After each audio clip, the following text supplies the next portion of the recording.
दोस्तों अगर पृथ्वी अगले 1000 सालों तक बची रहे तो इंसान 3021 तक खुद को किस प्रकार से मॉडिफाई कर लेगा, यानी आने वाले अगले 1000 सालों में हमारा शरीर किस प्रकार से इवोल्व होगा, जानेंगे आज की इस वीडियो में। दोस्तों हम इंसानों का सबसे बड़ा मकसद होता है खुद को बुरे से बुरे हालातों में जिंदा रखना और अपने फायदे के लिए दुनिया में मौजूद चीजों का इस्तेमाल करना। ये काम करोड़ों सालों से हमारे पूर्वज भी करते आए हैं, जिसके कारण आज हम इतने ज्यादा मॉडर्न हो पाए हैं और आगे भी हम हमारी इंटेलिजेंस और दुनिया में मौजूद चीजों का इस्तेमाल करके खुद को काफी हद तक विकसित कर लेंगे। दोस्तों भविष्य में मानव शरीर में होने वाले मेजर चेंजिंग का कारण होगा हमारा एनवायरनमेंट, यानी जिस भी प्रकार का पर्यावरण हमारे चारों तरफ होगा, और दूसरा कारण होगा हमारी टेक्नोलॉजी। पर सबसे ज्यादा चेंजिंग हमारे शरीर में टेक्नोलॉजी के कारण ही होंगे, जिसे हम खुद को अपने अनुसार मॉडिफाई कर लेंगे। अगर हम मार्स, मून और ह्यूमन स्पेस होटल्स इन सब पर रहने में कामयाब हुए तो यहाँ पर हमारा शरीर एक अलग डायरेक्शन में विकसित होगा। आज हमारा शरीर जिस भी आकार में बना हुआ है,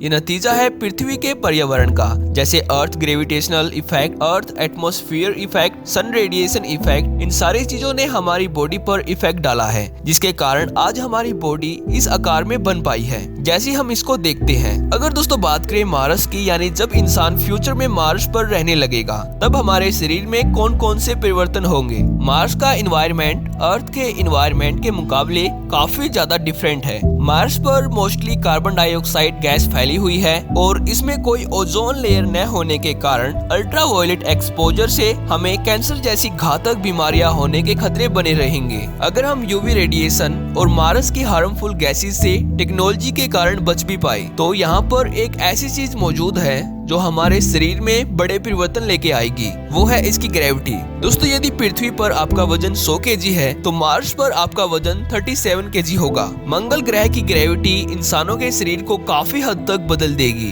एग्जाम्पल के लिए नासा एस्ट्रोनॉट स्कॉट केली, या फिर हम किसी भी एस्ट्रोनॉट का एग्जाम्पल ले सकते हैं जो 1 साल से ज्यादा इंटरनेशनल स्पेस स्टेशन में रह चुका हो। स्कॉट केली 1 साल से ज्यादा इंटरनेशनल स्पेस स्टेशन में रह चुके हैं, जहाँ पर कोई ग्रेविटी नहीं थी, कोई एटमॉस्फेयर प्रेशर नहीं था। तो यहाँ पर देखा गया कि ग्रेविटेशनल फोर्स न होने के कारण उनकी हड्डियां ज्यादा कमजोर हो चुकी थी और उनकी लंबाई पहले से कुछ इंचेस बढ़ चुकी थी। ये हो पाया था एब्सेंस ऑफ ग्रेविटी और एब्सेंस ऑफ एटमॉस्फेयर प्रेशर के कारण। कोई भी एक्सटर्नल फोर्स न होने के कारण उनकी बोन पहले से ज्यादा फैल चुकी थी। दोस्तों इसी तरह का बिहेव हमारे साथ मून और मार्स पर भी होगा। जब हम इनके लो ग्रेविटेशनल फील्ड में हजारों साल बिताएंगे तब हमारी बॉडी में इनकी ग्रेविटी के अनुसार जरूरी बदलाव होंगे। जब हम स्पेस स्टेशन में रहने लगेंगे तो वहाँ पर ये प्रोसेस बहुत ही तेजी से होगी और हमारी बॉडी स्ट्रक्चर बिल्कुल अलग प्रकार से विकसित होगी। दोस्तों जब हम बात करते हैं अगले 1000 सालों की, तो तब हमारे पास कई सारी पॉसिबिलिटीज होती हैं हम ह्यूमंस में मॉडिफिकेशन करने की। आज साइंटिस्ट अलग अलग टेक्नोलॉजी पर रिसर्च कर रहे हैं कि हम हमारे शरीर में कैसे टेक्नोलॉजिकल बदलाव कर सकते हैं। यहाँ पर मैं आपको कुछ ऐसी टेक्नोलॉजी के बारे में बताने जा रहा हूँ जो फ्यूचर में हम इंसानों के शरीर को मॉडिफाई करने के काम आएगी।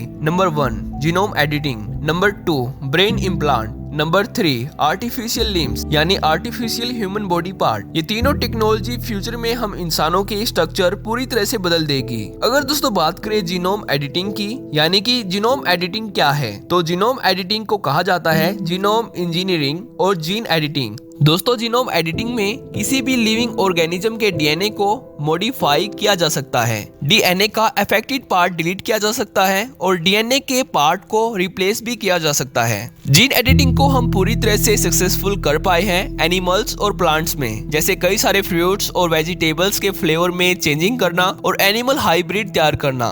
ये सारा काम जीन एडिटिंग का है। पर क्या हम जीन एडिटिंग की मदद से ह्यूमन डीएनए में बदलाव कर सकते हैं अपने आप को मॉडिफाई करने के लिए? तो दोस्तों इसका उत्तर है हाँ, बिल्कुल कर सकते हैं, पर ये बहुत ही ज्यादा कॉम्प्लिकेटेड चीज है। जीन एडिटिंग की एक छोटी सी गलती हमारे शरीर की स्ट्रक्चर को पूरी तरह से बिगाड़ सकती है, या फिर किसी भी पार्ट की इंफॉर्मेशन डिलीट हो सकती है। यहाँ पर हमारे सामने चैलेंज काफी बड़े होते हैं। पर आपने चाइना के डिजाइनर बेबी के बारे में तो सुना ही होगा। इंटरनेट के अनुसार ये दुनिया का पहला ऐसा बच्चा था जिसके डीएनए को मॉडिफाई किया गया था। CRISPR जीन एडिटिंग टेक्नोलॉजी की मदद से। दोस्तों ये बात है 2018 की, जब चाइना के एक साइंटिस्ट ही जिंगक्वी अफेयर ने CRISPR यानी Cas9 टेक्नोलॉजी की मदद से एक बच्चे के एम्ब्रियो के DNA में मॉडिफिकेशन करके HIV यानी एड्स के वायरस को डिलीट किया। इनके अनुसार ये पहली जीन एडिटिंग टेक्निक थी जिसमें किसी जेनेटिक डिसीज को ठीक किया गया था। दोस्तों इस टेक्निक की मदद से हम फ्यूचर में अपने बच्चों को अपनी इच्छा के अनुसार